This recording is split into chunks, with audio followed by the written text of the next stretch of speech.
নমস্কার বন্ধুরা, টিঙ্কু টুকিটাকিতে তোমাদের অনেক অনেক স্বাগত। আমি আবারও উপস্থিত হয়ে গেছি আমার আরও একটা দুর্দান্ত স্বাদের নতুন রেসিপি নিয়ে। আজ আমি তোমাদের সাথে শেয়ার করতে চলেছি অনুষ্ঠান বাড়ির মতো ভেজ ডাল। এই অনুষ্ঠান বাড়ির মতো ভেজ ডাল আমি কিভাবে বানাচ্ছি পুরোটাই তোমাদের সাথে শেয়ার করে নেব। আর পুরো ভিডিওটা শুরু থেকে শেষ পর্যন্ত একটু দেখে নিও, তাহলে বুঝে নিতে কোনো অসুবিধা হবে না তোমাদের। তো চলো বন্ধুরা, দেরি না করে রান্নাটা আমি শুরু করে দিই। কড়াই চড়িয়ে দিয়েছি। এখানে আমি এক বাটি মুগ ডাল নিয়ে নিয়েছি। এটা সোনা মুগ, ছোট ছোট মুগের যে দানাগুলো হয় সেই ডালটা আমি নিয়েছি। তোমরা তোমাদের যতটা কোয়ান্টিটির বানাতে চাও সেই হিসাবতে নেবে। আমি এখানে এক বাটি নিলাম। নিয়ে এখানে আমি 3টে ছোট ছোট তেজপাতা ডালটার মধ্যে মিক্স করে দিলাম।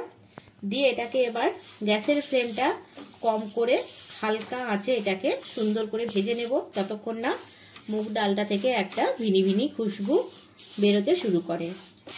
ডালটা দেখো ভাজা হয়ে গেছে। আর এটা ভাজার সময় কিন্তু কনস্ট্যান্টলি আমাদেরকে নাড়িয়ে যেতে হবে, তা না হলে কি হবে, একটা সাইড ভাজা হবে লাল লাল হয়ে যাবে আর একটা সাইড হলুদি থেকে যাবে। তো সেটা খেতেও ভালো লাগবে না আর দেখতেও ভালো লাগবে না। ডালটা তোমরা দেখো আমার অলরেডি ভাজা হয়েই এসছে। এবার এটাকে আমি ভালো করে পরিষ্কার জল দিয়ে ধুয়ে নেব। ধোয়ার আগে আমি তেজপাতাগুলোকে উঠিয়ে রেখে নেব। ডালটা ধোয়ার জন্য আমি এখানে রেখে নিয়েছি। এবার জল দিয়ে ভালো করে এটাকে ধুয়ে নেব, কিন্তু বেশি কষলে কষলে ধোবে না। ডালটা এখন গরম আছে বলে আমি হাত লাগাতে পারিনি, সেই জন্য খুন্তিটা ব্যবহার করলাম। তো ডালটাকে আমি বেশি কচলিয়ে কচলিয়ে ধোবো না, তাহলে ভাজার যে গন্ধটা ছিল সেটা চলে যাবে। দিয়ে দেখো একবার ধোয়ার পরই এটাকে আমি জলটা ফেলে দেব। এবার আমি ডালটা সিদ্ধ করার জন্য দিয়ে দেব। প্রথমে ডালটা দিয়ে দিলাম। পরিমাণ মতো এখানে আমি জল দিয়ে দেব। খুব বেশি জলও আমি এখানে ব্যবহার করব না। আর এখানে 1 চামচ আমি হলুদ দিয়ে দিলাম। ডাল ভাজার সময় যে তেজপাতাগুলো উঠিয়ে রেখেছিলাম সেই তেজপাতাগুলোও দিয়ে দেব। আর এখানে স্বাদ মতো একটু নুন দিয়ে দেব। নুনটা তোমরা পরেও ব্যবহার করতে পারো বা এখনো ব্যবহার করতে পারো। আমি এখনই একটু নুনটা দিয়ে দিলাম। দিয়ে গ্যাসটাকে 10 থেকে 15 মিনিটের মতো আমি এটাকে সেদ্ধ করতে দেবো। ডালটা সেদ্ধ হয়েই এসছে, আরও একটু হবে। যতক্ষণ একটু ডালটা সেদ্ধ হচ্ছে ততক্ষণ চলো সবজিগুলো ভেজে নিই। কড়াই চড়িয়ে দিয়েছি। এখানে অল্প একটু আমি রিফাইন দিয়ে দেব। আর তেলটাকে একটু গরম হতে দেব আগে। তেলটা গরম হয়ে গেছে। এখানে আমি অল্প কাজু আর কিশমিশ রেখেছি, এগুলোকে আগে ভেজে নেব। ভাজা হয়ে গেছে, এটাকে এবার আমি তুলে নেব। এবার এখানে দেখো আমি কিছু ভেজিটেবলস কেটে রেখেছি। এখানে ফুলকপি ছোট ছোট করে কেটে রেখেছি, শুধু ফুলগুলো নিয়েছি, ডাটাগুলো দেওয়া হয়নি। আর এখানে আমি গাজর নিয়েছি, কাঁচা লঙ্কা আছে, মটরশুঁটি আছে, আর এখানে আছে টমেটো, আর এখানে ছোট্ট একটুখানি বিনস আছে। তো ফার্স্ট আমি আগে গাজরগুলো দিয়ে দেব, কারণ গাজরগুলো সেদ্ধ হতে একটু টাইম লাগে। এবার এখানে আমি ফুলকপিগুলো দিয়ে দেব আর দিয়ে দেব মটরগুলো। এবার এখানে আমি অল্প একটু নুন অ্যাড করব সবজিগুলো ভাজার সময়, যাতে সেদ্ধ হতে সুবিধা হয়। সবজিগুলো ভাজা হয়ে গেছে, একদম খুব বেশি সেদ্ধ করে ভাজবো না। তো দেখো এটাকে এবার আমি তুলে নেব। সবজিগুলো উঠিয়ে নিয়েছি, ওতেই আমি অল্প একটু তেল দিয়ে দেব। জাস্ট অল্প একটু তেল দিয়ে দেব।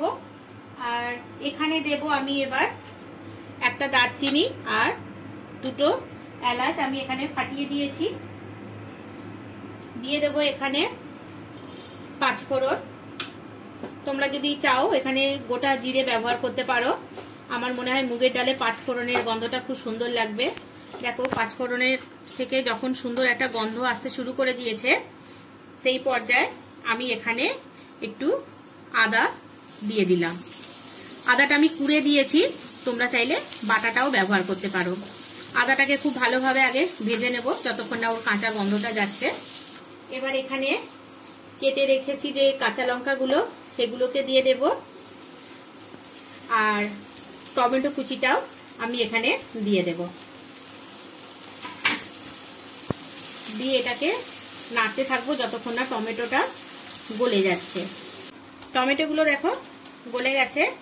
এবার এখানে আমি আরো একটু অল্প করে হলুদ অ্যাড করলাম, আর একটু ঝালের জন্য আমি এখানে একটু লঙ্কা গুঁড়ো ব্যবহার করছি।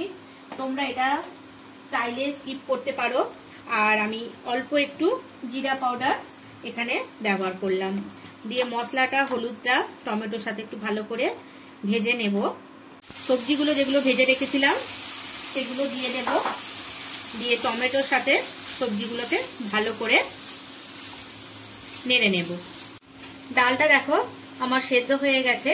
তো আমি পুরোপুরি ডালটাকে গলিয়ে দিইনি, হালকা দেখো এখনো একটু শক্ত রেখেছি, কারণ সবজির সাথে এটা আরো সেদ্ধ হবে। তো এবার ডালটাকে আমি এই সবজির মধ্যে ঢেলে দেব। দিয়ে ডালটার সাথে সবজিগুলোকে ভালো করে আগে আমি মিক্স করে নেব। তারপরে যতটা জল লাগে আমার ততটা দিয়ে দেব। তোমাদেরকে আমি দেখিয়ে দিচ্ছি জল আমি কতটা এখানে ব্যবহার করছি। গ্যাসের ফ্লেমটা আমি এখানে হাই করে দেব। যে কড়াইটাতে ডাল সেদ্ধ করেছিলাম ওই কড়াইটা ধুয়েই আমি জলটা দিয়ে দিলাম, কারণ ওতে অনেকগুলো ডালও লেগেছিল। নষ্ট কিছুই করা যাবে না মেহেঙ্গাইয়ের জমানায়। দেখো ডালটাকে এবার আমি ফুটতে দেব। দেখো ডালটা ফুটতে শুরু করে দিয়েছে। এবার আমি যে ভেজে রেখেছিলাম কাজু কিশমিশগুলো দিয়ে দেব। আর তোমাদেরকে তখন দেখানো হয়নি বন্ধুরা, মিস হয়ে গেছে। এখানে আমি কয়েক টুকরো পনির ভেজে রেখেছিলাম, যেহেতু ভেজ ডাল তো আমি একটু পনিরও এখানে অ্যাড করলাম। এটা পুরোপুরি পছন্দের উপর ডিপেন্ড করছে। তোমরা যদি এটা পছন্দ করো তাহলে দিও, না হলে স্কিপ করে যেও। আর আমার মনে হয় দিলে খারাপ কিছু লাগবে না, ভালোই লাগবে। আর এখানে আমি অল্প একটুখানি গরম মশলা, দেখো একদম চুটকি মতো গরম মশলা দিলাম। আর আমি বাড়িতে যেটা ভাজা মশলা রাখি সেই ভাজা মশলা আমি অল্প একটু দিয়ে দিলাম। দিয়ে এটাকে ভালো করে একটু মিক্স করে নেব। এবার আমি ডালের মধ্যে একটু চিনি অ্যাড করলাম, তাকি নুন ঝালটা সব ব্যালেন্স থাকে। আর অল্প একটু আমি ধনেপাতা কুচি দিলাম। ডালটা দেখো আমার রেডি হয়ে গেছে।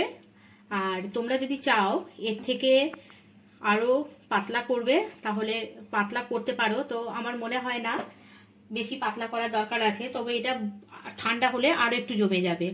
আর এখানে আমি উপর থেকে একটু ঘি দিলাম।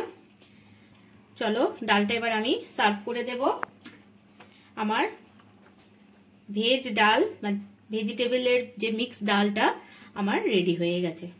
চলো ডালটাকে এবার আমি সার্ভ করে দিই। একদম পুরো বিয়ে বাড়ি স্টাইলে আমার ডাল রেডি হয়ে গেল। আর এটার সাথে একটু শুধু ঝুরি আলু ভাজা বা একটা বেগনি দিয়ে আর কিচ্ছু লাগবে না ভাতের সাথে বন্ধুরা। তো আমার যদি রেসিপিটা তোমাদের ভালো লাগে তো লাইক করতে ভুলো না, কমেন্ট করবে, জানাবে আমাকে কেমন হয়েছে। আর শেয়ার করবে নিজের ফ্রেন্ড সার্কেলের মধ্যে, বন্ধুদের মধ্যে শেয়ার করতে ভুলো না। আর যারা আমার নতুন বন্ধু তাদের কাছে রিকোয়েস্ট করছি চ্যানেলটা সাবস্ক্রাইব করে নেওয়ার জন্য। এইরকম নিত্য নতুন রেসিপির আপডেট পেতে তোমাদের সুবিধা হবে। আর বেল আইকনটা মনে করে প্রেস করে দেবে, তাকি যখনই আমি নতুন রেসিপি আপলোড করব তখন তোমাদের কাছে ফার্স্ট নোটিফিকেশনটা পৌঁছে যাবে। তো বন্ধুরা, পুরনো বন্ধুদেরকে অসংখ্য ধন্যবাদ জানাচ্ছি আমি আমার সাথে থাকার জন্য, পাশে থাকার জন্য। আবার দেখা হবে তোমাদের সাথে নতুন কোনো রেসিপি নিয়ে, নতুন কোনো ভিডিওতে। ততক্ষণ তোমরা খুব ভালো থেকো, সুস্থ থেকো। এইরকম ভাবেই আমার সাথে থেকো। ধৈর্য ধরে দেখার জন্য অসংখ্য ধন্যবাদ। Thank you so much.